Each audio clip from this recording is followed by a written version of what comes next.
I was very lucky to come across this food forest quite a few years ago. It was back in 1975 and I was in southern Morocco, and we were camping on the beach, and actually the surf went flat and we decided to go inland and have a look at some scenery.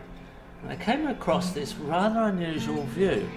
It was this date palm, a palm area of date palm overstory multi-species food forest. I didn't know that's what it was at the time, but we were curious about this particular scene because there seemed to be an awful lot of varieties of fruit trees and quite a lot of fruit in amongst the actual date palms. So we stopped and had a look, and this landscape, this image of this unusual mixture of fruit trees and the wonderful atmosphere inside the food forest.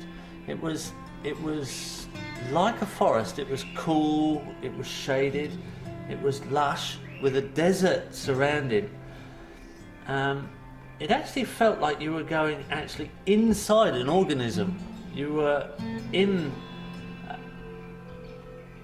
something that made you feel very safe, actually, and very secure.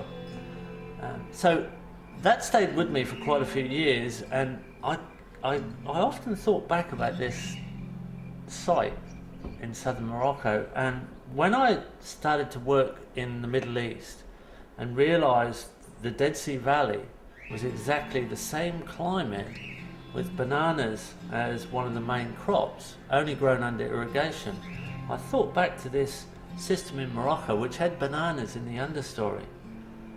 And some 28 years later, I had enough frequent flyer points to fly back there and do a few days research, and I spent a whole week walking around this system, and I found out it was actually 2,000 years old, and over 800 people farm in this system, and it's still quite stable, it's still quite fertile, and it grows with very few inputs, and it has enormous diversity of outputs.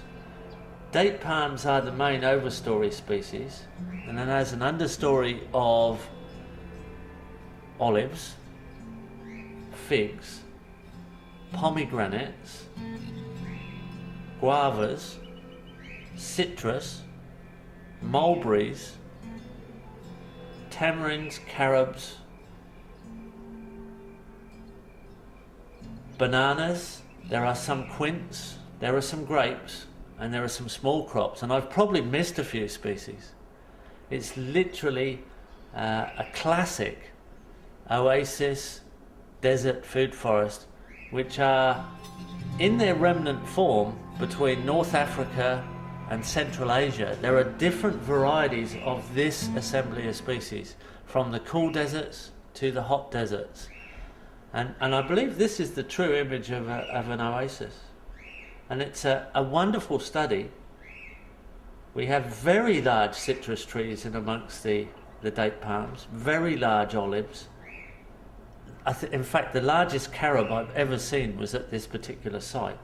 And we should document these sites around the world while they still exist, before modernisation extracts all the young men into the cities to work in the factories, which is exactly what's happening. And the true knowledge of sustainable, extremely long-term multi-species tree systems may be lost forever. We should at least get into these sites, document them and photograph them well.